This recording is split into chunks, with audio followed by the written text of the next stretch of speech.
Bill, welcome back to Oxford. It's wonderful to be back in Oxford and Balliol College and meet all my colleagues and friends at the OII. Last night I really enjoyed the OII Awards dinner, and you did something special for Dame Stephanie Shirley. Could you tell us more about that? We gave her a Lifetime Achievement Award. Of course, she's a major benefactor of the Oxford Internet Institute, but her award was for many more achievements over her lifetime. As you know, she came to the UK as a kinder transport child, one of the youngest before World War II.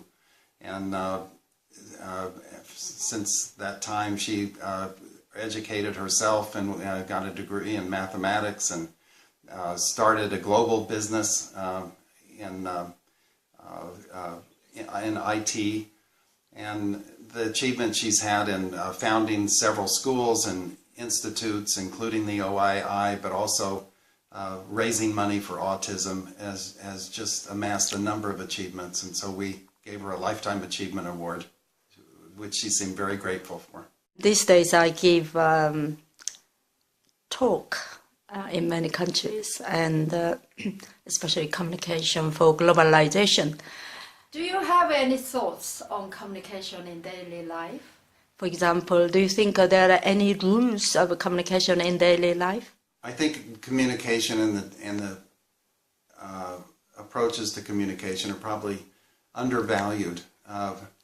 When I think of my students, and when people are looking for graduate students and people for employment, one of the things they value more than anything else is the ability to communicate on paper and in writing, but also face-to-face and in meetings and with other people.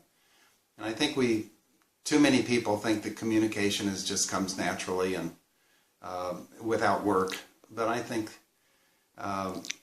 people have to realize that it's just as important to hone their interpersonal communication skills, their public speaking skills, as it is to learn how to write effectively. So I agree with what you often said: communication, communication, communication. It's exactly the importance of this function. You know, when I walk around Balliol College, there are so many beautiful flowers and very old trees.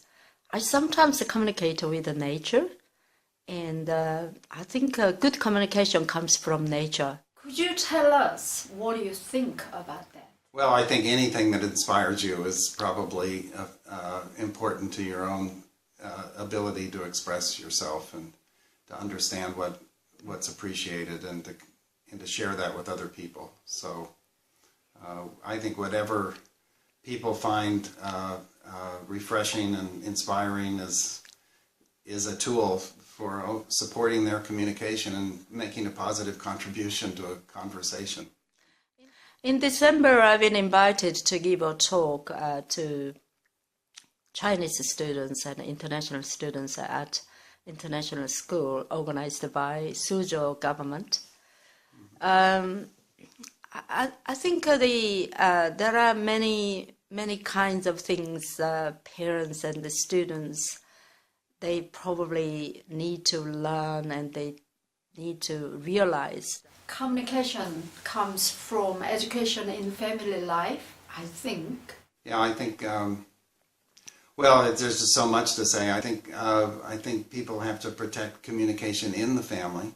Too often we let games and mobile phones and television and so forth get in the way of communication in the family. So communicate there, but that's where we learn how to communicate effectively. But also, I think families are sometimes getting, especially given news coverage and the scare stories about social media and television and violence and films and so forth.